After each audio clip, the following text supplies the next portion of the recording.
The grand audience chamber of the Nigma Emperor was a masterpiece of intimidating beauty. Pillars made of shimmering black crystal soared to a ceiling lost in shadow. Light came from floating orbs that cast a cold, blue glow on the polished floor. The air hummed with a low-frequency tone meant to unsettle unfamiliar nervous systems. Ambassador Lee Hanul of Earth did not seem unsettled. She walked forward, her simple gray suit a stark contrast to the jeweled robes of the Nigma courtiers. Her steps were measured, her face a calm mask.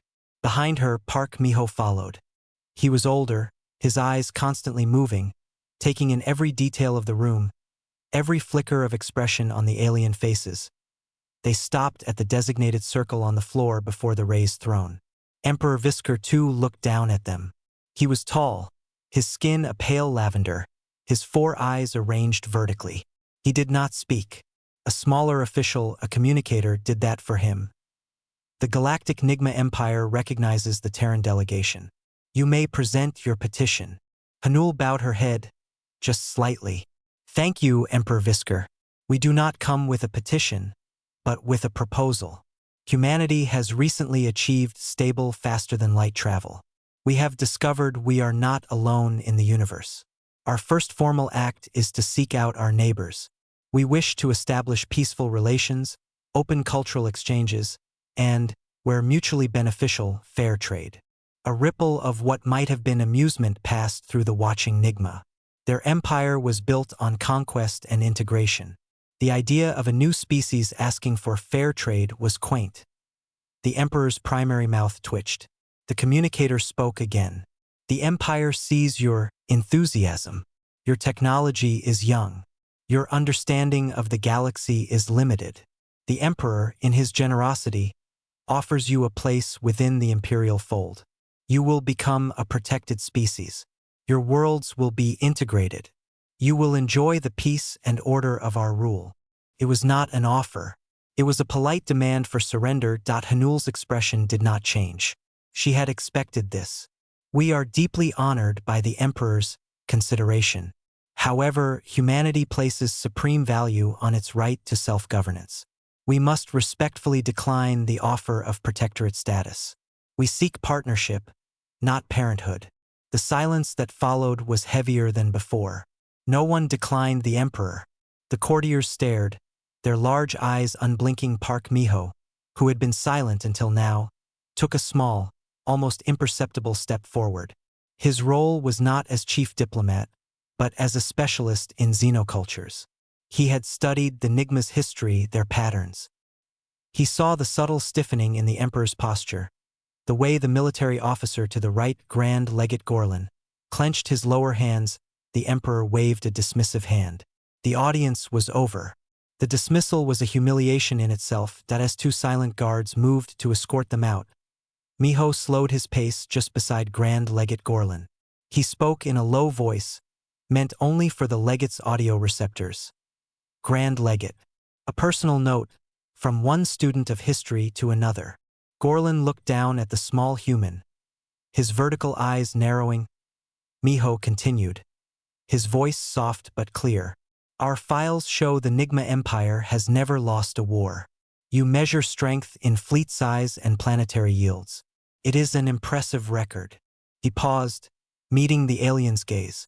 Humanity has a different history. We have known loss. We have known war so total it scraped the sky. We have been brought to the brink, not once but many times. He let that hang in the cold air for a second.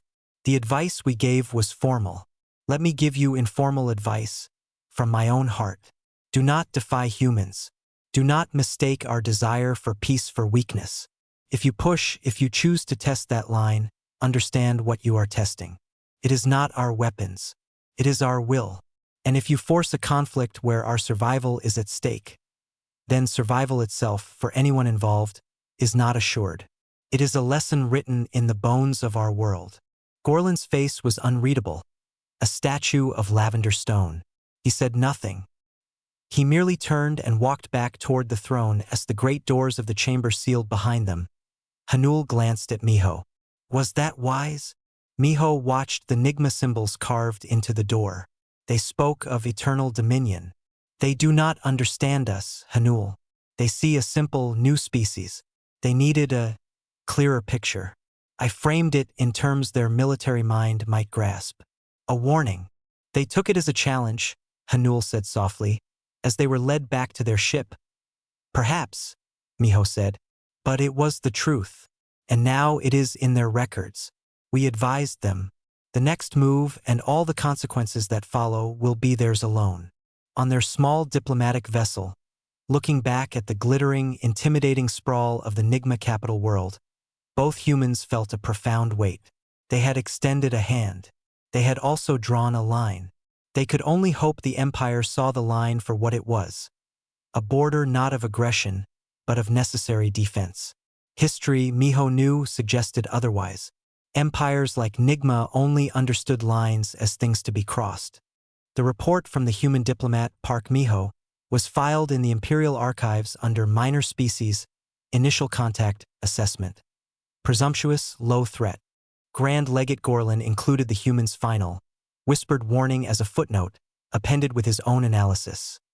A primitive attempt at strategic bluffing, leveraging perceived psychological weakness. Recommendation. Demonstrate conclusive imperial authority to accelerate compliance. Emperor Visker II approved the action. It was to be a simple, clean lesson.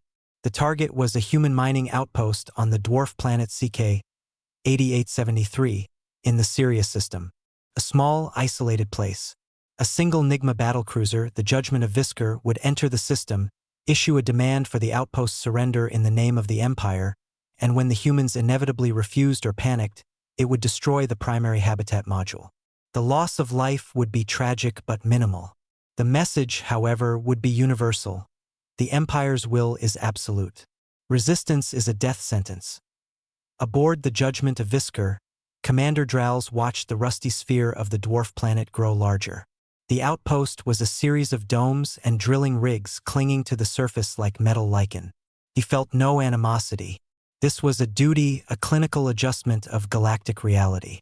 His communications officer sent the demand. Human installation on CK 8873. This territory is now a protectorate of the Nigma Empire. Stand down all systems and prepare for Imperial integration. You have 5 of your minutes to comply. There was a pause, longer than expected. Static, then a voice. Young, male, trying to sound calm. Nigma vessel, this is Kim Jinwoo, Technician Grade 2, Sirius Mineral Outpost. We have no authority to surrender our post. We are under Earth Consortium jurisdiction. Please state your peaceful intentions. Commander Drowls almost felt pity. The human was following a protocol script, a child reciting rules to a storm. Your jurisdiction is revoked. Compliance is your only path to survival. The clock is running. Silence again. On the surface, Drowls' sensors showed small, frantic energy signatures, people running, sealing bulkheads. They were choosing defiance. It was, he supposed, admirable in its foolishness. When the 5 minutes expired, he gave the order. A single, bright lance of plasma fired from the battlecruiser. It crossed the distance in a flash of light. It struck the central habitat dome with perfect accuracy. The dome vaporized in a silent explosion, throwing debris out into the airless void. The surrounding structures were scorched but intact. Lesson delivered, Drowls stated. Scan for any further communications. They will surrender now. The communications officer listened. Only local suit channels, Commander. Panic. Calls for help that cannot come. Then he frowned. One channel is open. It is a video feed source, the secondary operations bunker. It is broadcasting directly to us. Put it on screen, Drowls ordered. The main viewer shifted. The image was shaky from a helmet cam. It showed a cramped control room, lights flashing red. A human in a white and red environment suit was at a console, his face visible through his visor. It was the young man from the comms, Kim Jinwoo. His nose was bleeding, floating in a droplet of blood inside his helmet. The room had a bad hull breach. Atmosphere was gone. He was dying. But he wasn't screaming. He wasn't cursing them. His gloved hands were moving over the console with frantic purpose. His voice came through, labored but clear. Primary life support, offline. Reactor core, destabilizing from the shock. Emergency containment protocol, requires manual sequence. Can't let the core go. Would crack the planetoid. Kill the others in the other bunkers. Drowls watched, confused. The human was not trying to fight back. He was not even looking at the camera. He was fighting to save the very outpost they had just attacked. He was performing a complex, manual override to prevent a catastrophic meltdown that the Nigma attack had triggered. Why is he showing us this? The weapons officer asked. Baffled, Jinwoo coughed, the sound wet. He finished a sequence, and a heavy grinding sound vibrated through the audio. Secondary containment, engaged. Core is stable. He finally turned his head, looking right into his helmet cam, right at the Nigma who had killed him. His face was pale, his eyes full of pain, but also a strange, fierce clarity. You wanted this rock. It's unstable. The core burial procedure is in the file I'm transmitting, so you don't accidentally blow yourselves up when you land. He slumped forward, his movements slowing. His breath fogged the visor. His last words were not for the Nigma, but a muttered private thought. Sorry, Mom. I finished the job. The feed went to static. On the bridge of the Judgment of Visker. There was a long, heavy silence. The tactical victory was complete. The outpost was broken. The message of Imperial power had been sent. But Commander Drowls felt cold. He had expected fear, rage, surrender, or futile counterfire. He had not expected this. He had not expected a dying boy in his final moments to prioritize a safety procedure for his enemies, to do his duty with a calm, terrible professionalism until the literal last second of his life. The human's final act was not one of war. It was one of profound, inexplicable responsibility. It made the clean, clinical plasma strike feel suddenly savage and stupid. It made the human seem not weak, but alarmingly, unfathomably different. The lesson had been delivered, but Drowls had a sinking feeling they were the ones who had just been taught something, and he did not understand what it was. The file containing the core burial procedure arrived on his screen. It was meticulously detailed. He stared at it, the cold in his bones deepening. Silence. That was the first and most profound change in the galactic relationship. The human diplomatic channels did not light up with angry protests. No demands for reparations flooded the Nigma communications nets. The human embassy on the Nigma capital world simply closed its doors. The staff left quietly on a commercial transport. There was no statement. In the Imperial Strategic Command Center, Grand Legate Gorlin watched the reports come in. His initial satisfaction at the successful compliance action on the dwarf planet began to curdle. The lack of response was illogical. A species, even a primitive one, should react. They should scream or flee or lash out. Humanity did none of these things. It simply went quiet. Where are their fleets? He asked his tactical AI for the third time. The human defensive forces remain within their core systems. Legate. No mobilization beyond standard patrol patterns. No movement toward our borders. It made no sense.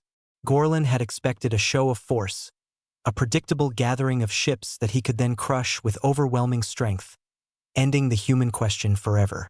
Instead, he faced a void. 2 standard cycles after the attack, the first anomaly appeared. Near the debris field that was once the habitat dome on CK 8873, a small, black object was detected. It was not a ship. It was a smooth obsidian pillar about 3 meters tall. It emitted no power signatures, just a simple, repeating radio signal on all bands. An Nigma scout ship approached carefully. The signal resolved into audio and video. It was the attack footage from the Judgment of Visker's own sensors. There was the plasma lance, the silent explosion, the vaporized dome. Played once in full. Then, a calm human voice, female, began to speak. Kim Vinlo. Age 24. Technician. He liked to grow herbs in the hydroponic garden. He was teaching himself to play the guitar. A picture of a smiling young man with dark hair appeared. Lee Hyun. Age 41. Geologist. She had 2 children. She discovered 3 new mineral formations on CK 8873. The voice continued, name after name, picture after picture, for every one of the 87 people who died in the Habitat Dome. It listed their names, their ages, their roles, and one simple personal fact about them. A hobby, family detail, a dream. The recording ended with the same footage of the attack, and then the voice returned, flat and final. We advised the Nigma Empire, do not defy humans. Survival is not assured. Then it looped, again and again. Gorlin ordered the pillar destroyed. It was a trivial task. A single shot shattered it into dust. The next day, 5 more pillars were detected. Not just at CK 8873. They appeared at the gravimetric Lagrange points of the star Sirius itself. They broadcast the same message. Clean, clear, and endless. Destroying them required dedicated ships. It was a nuisance. Then, a week later, reports came from a dozen different star systems along the border with human space. Not in human systems, in Nigma systems, in the empty void near minor listening posts, or at the edge of uninhabited asteroid belts. Hundreds of the pillars, all broadcasting the same loop. The attack, the names, the warning. They were not weapons. They carried no explosives. They were monuments, and they were everywhere. The communications nets of border garrisons were flooded with the signal. Soldiers on lonely watch duty heard the calm, relentless recitation of human names and the quiet warning in the dark between stars. Commander Kim Tion of the Earth Defense Vessel Steadfast watched a feed from a drone near one such pillar in Nigma space. Her face was hard. This was her operation. Not a military strike, but a memorial crusade. Her chief engineer, Choi Soo-jin, stood beside her. The delivery systems worked perfectly. Stealth drones, low-energy drives. They can't track the launch points. The pillars are simple. Batteries will last for 10 years. They can't silence them all. Tion nodded. We are not attacking their ships or their soldiers. We are attacking their story. They think this was a simple, clean lesson. We are showing them the cost. We are making them hear the names. Back on the Nigma capital world, Emperor Visker II was growing irritated. The constant reports of these ghost monuments were beneath his concern. Yet they persisted. He summoned Gorlin. This is not warfare. It is graffiti. On an interstellar scale. It is dishonorable and childish. Make it stop. Gorlin tried. Fleets were diverted to hunt down the pillars. But for every one they destroyed, 2 more seemed to appear in another system. The sheer, wasteful volume of it was staggering. The humans had invested unbelievable resources not in building warships, but in building tombstones and scattering them across the empire. And it was working. Gorlin saw the reports from his commanders. Morale was dipping. The constant, ghostly message was unnerving. Soldiers who had felt the pride of easy victory now felt a creeping unease. The humans were not acting like any species they had ever conquered. There was no rage, no fear. There was only this cold, patient, and endless remembering. The final transmission to the Imperial Command was not from a pillar.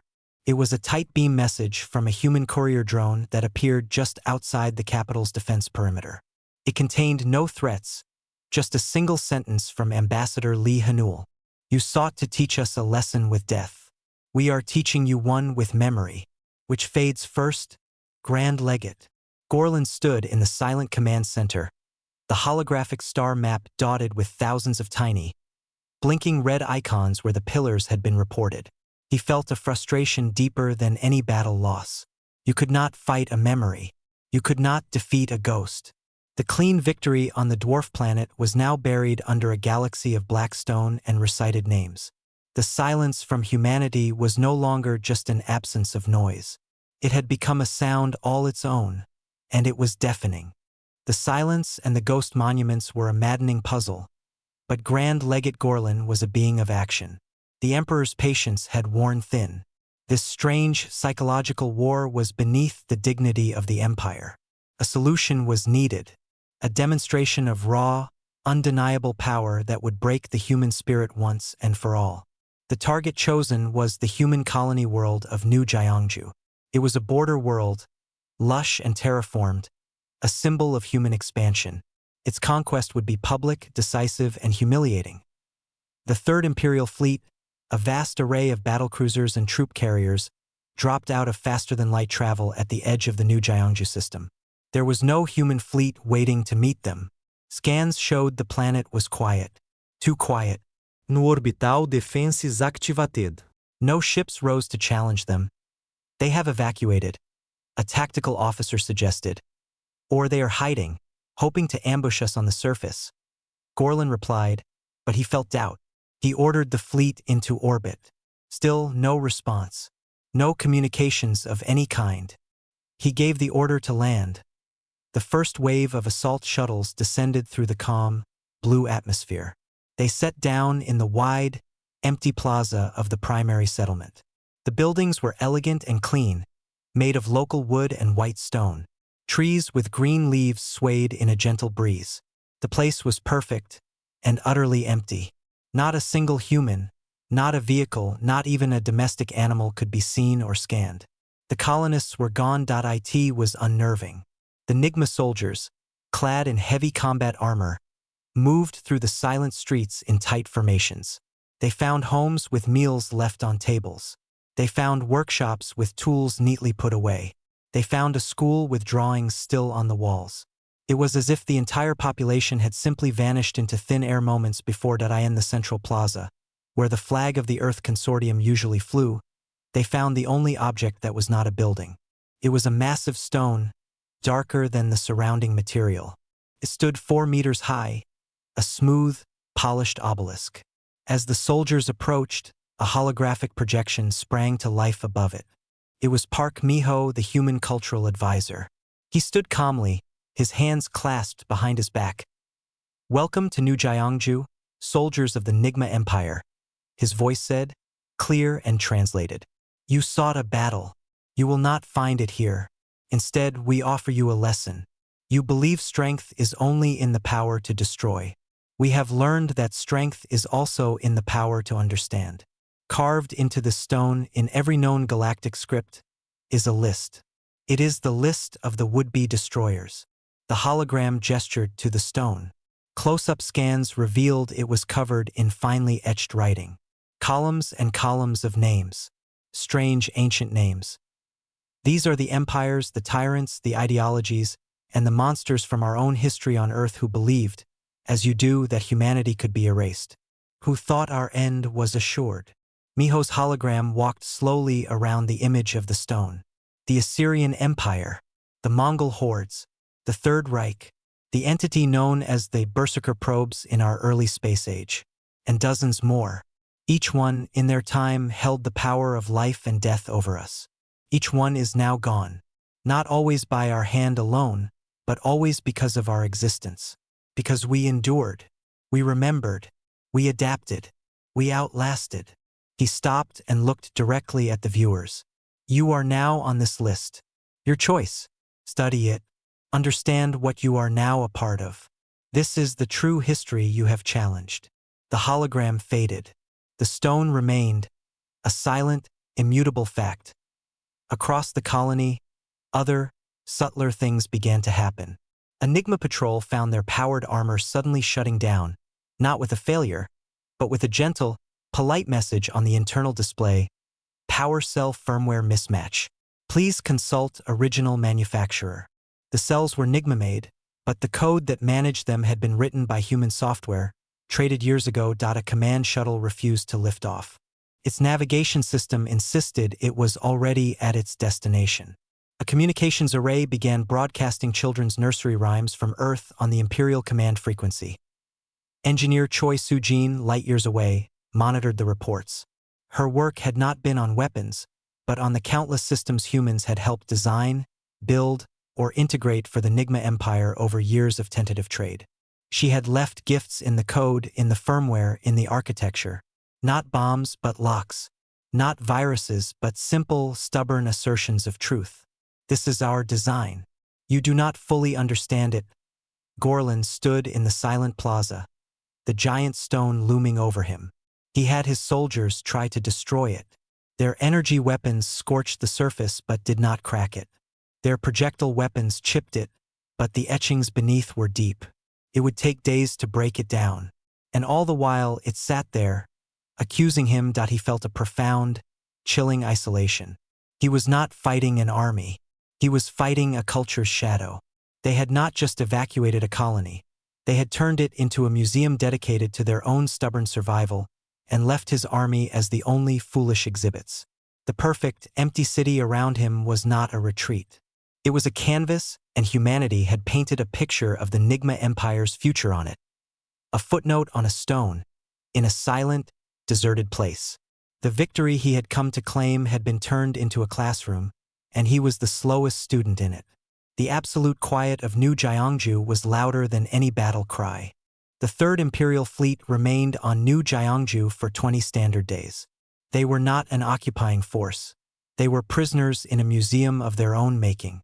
The stone monument could not be moved. The system's failures were a creeping plague. A battlecruiser in orbit suddenly found its main drive accepting only commands in a human programming language it was not built to understand. The pride of the Nigma fleet was stranded. A silent moon around the green world on the Nigma capital. The political situation fractured. Emperor Visker II demanded a total, planet-killing strike on a human core world. Burn their home. Let them understand true loss. But his advisors were afraid. Their own systems were behaving strangely. Financial networks glitched, showing human symbols. Transportation grids on 3 major worlds slowed for no reason. The human gifts in their technology were waking up, not to destroy, but to quietly rebel. The cost of crushing humanity was becoming impossible to calculate. It was at this moment that the communication arrived. It was not on a public channel. It was a tight, secure beam to the Emperor's private terminal, routed through paths the Nigma thought were secret. The sender's point of origin was not Earth. It was a remote research facility in humanity's own outer solar system, near Pluto. The screen resolved to show Ambassador Lee Hanul. She was not in a formal setting. She wore a simple gray jacket. Behind her, through a large observation window, strange lights pulsed in the darkness of space, and human figures in engineering suits moved in zero gravity. Emperor Visker II, she began, her voice calm, without anger. Grand Legate Gorlin, your invasion fleet is stranded. Your infrastructure is failing. You are looking for a battle to fight. You will not find it. On the bridge of his command ship, still in orbit over the silent colony, Gorlin watched the feed, his 4 eyes fixed on the screen. We did not sabotage your ships to destroy them, Hanul continued. We did it to demonstrate a point. You see a hammer, so every problem looks like a nail. We see the problem itself. The problem was your belief that defiance must be met with annihilation. We have simply corrected that belief. She turned slightly, gesturing to the activity behind her. You wonder what we are doing out here, so far from our home. We are not building a bigger weapon. We are not mobilizing a fleet. We are researchers, like Park Miho who studied your history, like Choi Soo-jin who understands your machines, like Kim Tion, who knows the value of a memory. The camera panned just a little. Gorlin saw schematics that made no sense to his warrior's mind. Equations that dealt with fundamental reality. A label, translated by his system, read, Causality Redirection Field, Theoretical Foundations. When you attacked our outpost, you ended a life named Kim Jin-woo, Hanul said, and for the first time, a flicker of deep, cold emotion touched her eyes. You thought you ended a problem. You did not. You became a problem. And we are problem solvers. This project is one solution. It asks a simple question. If an enemy never existed, would the war have happened? We are learning how to make that question more than theoretical. She turned back to the camera. The implication hung in the void, more terrifying than any weapon. They weren't trying to blow up the Nigma Empire. They were researching how to unmake it, to edit it out of existence, not with a bang but with a thought, a quiet academic correction. We are a patient species, Hanul said. We endured your first strike. We showed you our history. We showed you your future on that stone. The provocations end now. Withdraw your fleets. Fix your own systems. The unlock codes are attached to this message. Leave humanity alone. She leaned forward slightly, her face filling the screen. It was not the face of a conqueror. It was the face of a tired professional stating simple facts. This is your final warning. We advised you not to defy us. You did. You have seen the consequences. They are inconvenient, not yet fatal. Continue, and we will move from safeguarding our survival to ensuring yours is impossible. The choice is yours. This communication is over. The screen went dark. In the Imperial Palace, Emperor Visker II sat in a silence thicker than the void of space. The anger was still there, but it was now choked by a fear he had never known. He could fight a fleet. He could bomb a world. How did one fight an idea? How did one fight a species that turned your victory into a classroom and your technology into a teacher? On his command ship, Gorlan stared at the peaceful, taunting planet below. He thought of the dying technician, Kim Jin-woo, finishing his duty. He thought of the endless pillars reciting names. He thought of the stone in the empty plaza. This was not war. It was an education. And humanity was the professor, stern and implacable. He opened a channel to the Emperor. His voice was heavy. My Emperor, they are not warriors. They are engineers of reality. We cannot defeat what they have become. The human Miho was right. We defied them. Our survival now depends on stopping. There was a long pause. Finally, the order came. Withdraw. The great Nigma fleet, humbled and confused, powered up their drives. The unlock codes worked. Systems came back online. They left New Gyeongju as they found it. Empty, perfect, and forever marked by a stone that told a story of their own folly. The lesson was learned. The galaxy learned it too. Humanity's fury was not a fire. It was a cold, patient, and perfect understanding of how things break. And how, when necessary, to break them so they can never be fixed again. They had not won a war. They had simply given a warning and made the cost of ignoring it unthinkably clear. Survival for the Nigma Empire was now assured, but only because they finally and completely chose not to defy humans. 3 standard years passed. The galactic diplomatic circuits hummed with normal traffic. Trade agreements were negotiated, scientific data shared. The Nigma Empire remained a powerful and respected galactic power. But a single, unspoken rule now governed their foreign policy, written in the mind of every legate and advisor. Avoid human provocation. It was not a treaty. It was a survival instinct. On the edge of Nigma space, a small trading post orbited a gas giant. It was a place of many species, a neutral ground. Here, Grand Legate Gorlan, now an advisor to the Imperial Senate, found himself waiting for a transport. His purple skin was marked with new lines of stress, not from battle, but from the quiet work of politics. He saw a human across the crowded concourse. It was Park Miho. The cultural advisor looked older, his hair more gray, but his eyes were the same, observant, calm. He was reading a data slate, sipping from a bulb of tea. A strange impulse took Gorlan. He moved through the crowd, his imposing frame causing others to step aside. He stopped before the human's table. Miho looked up. There was no surprise in his face, only a mild recognition. Grand Legate, Miho said, his voice neutral. Advisor, now, Gorlan corrected. He gestured to the empty seat. May I? Miho nodded. Gorlan sat, the chair groaning under his weight. The noise of the station filled the space between them. Finally, Gorlan spoke. Your warning. It was specific. Survival is not assured. I have studied your history since. On your world, when you say this to an enemy, what follows is usually their end. Miho placed his data slate down. Not always. Sometimes the warning is enough. The goal was never your end, Advisor Gorlan. It was your understanding. Understanding. Gorlan's vertical eyes blinked in sequence. You showed us ghosts and stones. You broke our machines with thoughts. You spoke of unmaking us. This is not understanding. This is terror. It is the foundation of understanding, Miho said softly. You saw us as a simple equation. Military strength versus military strength. You were solving for conquest. We showed you the equation was wrong. We introduced new variables. Memory, history, will, patience. He took a slow sip of his tea. Kim Jin-woo on that dwarf planet.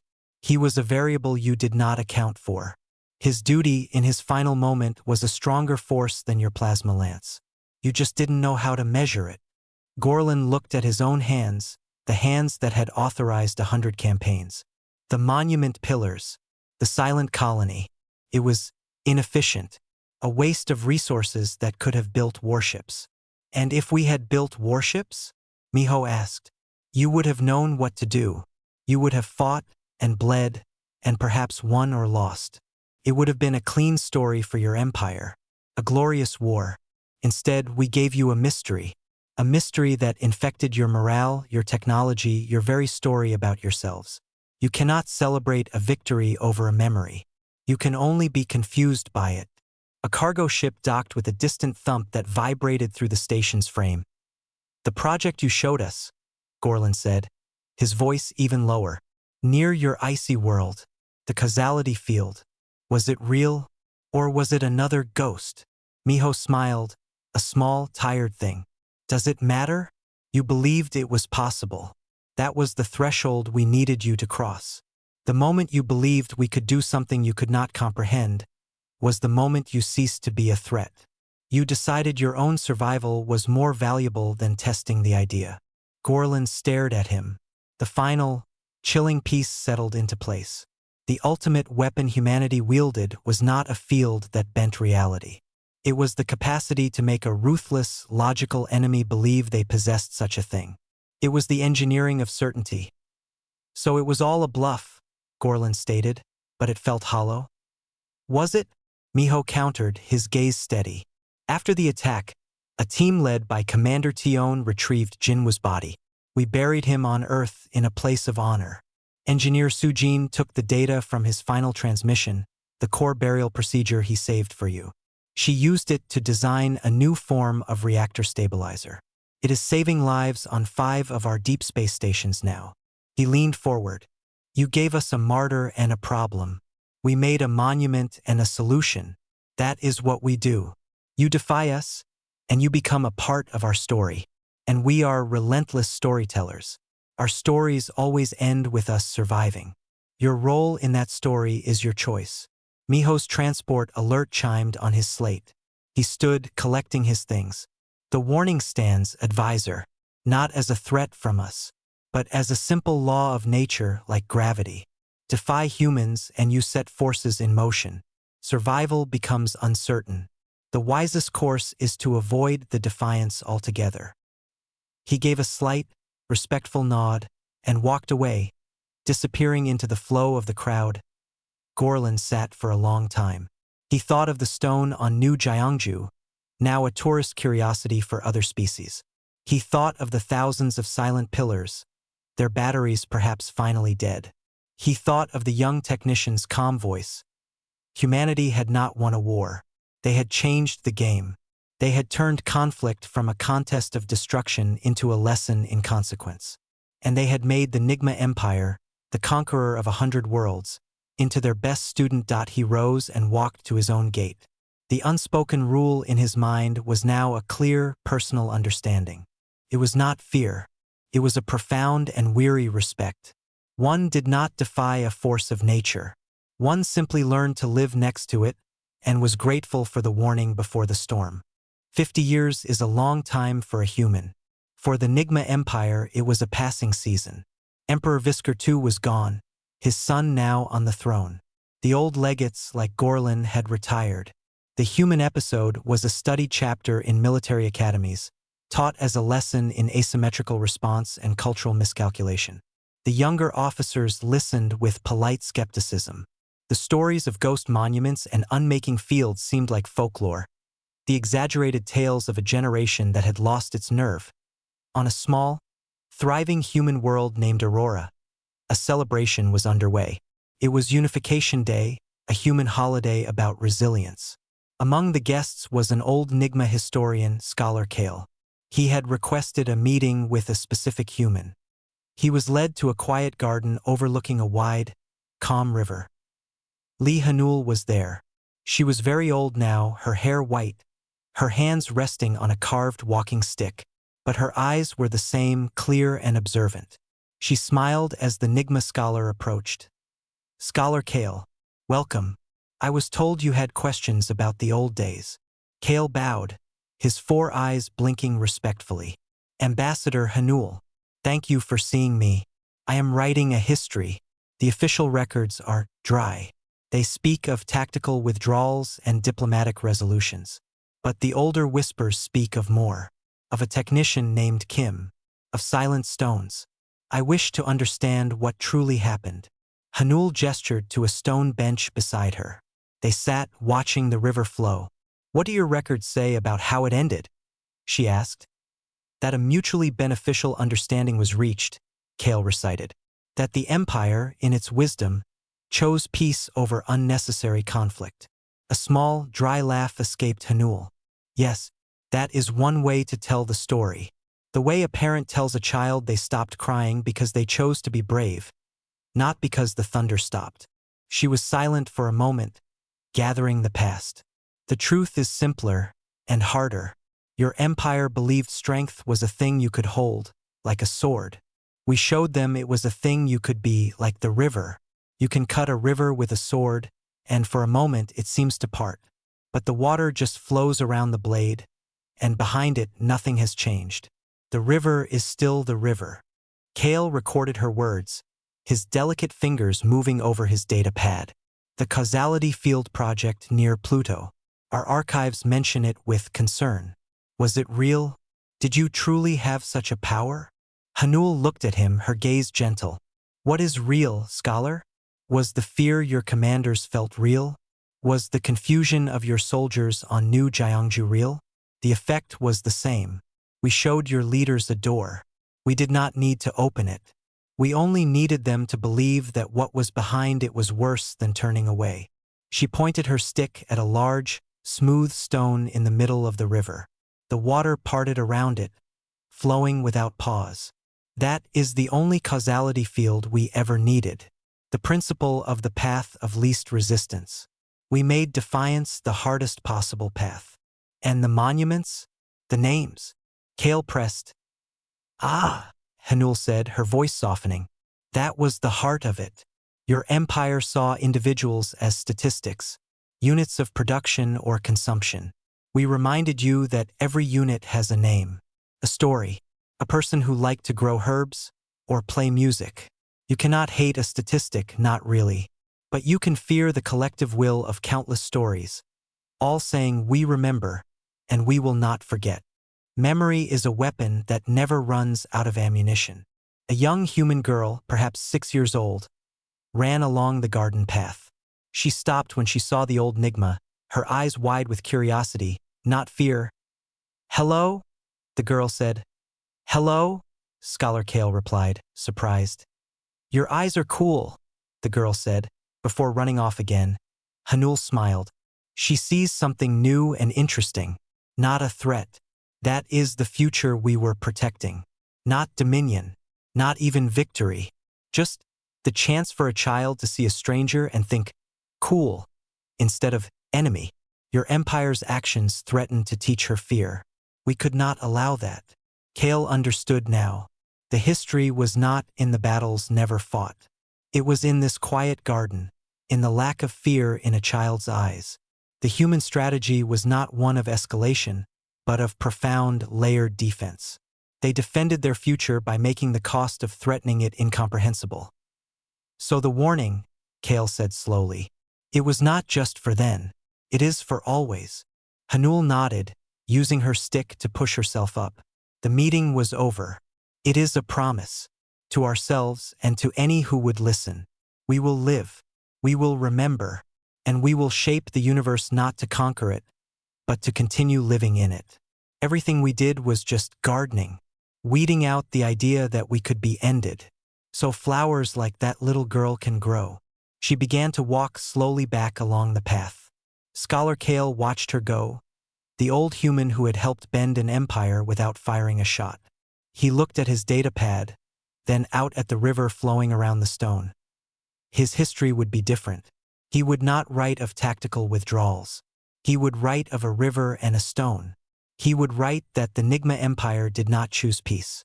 It finally learned to see the current, and wisely decided not to stand in its way. The human warning still stood, as timeless as water. Do not defy. Survival is not assured. It was not a threat.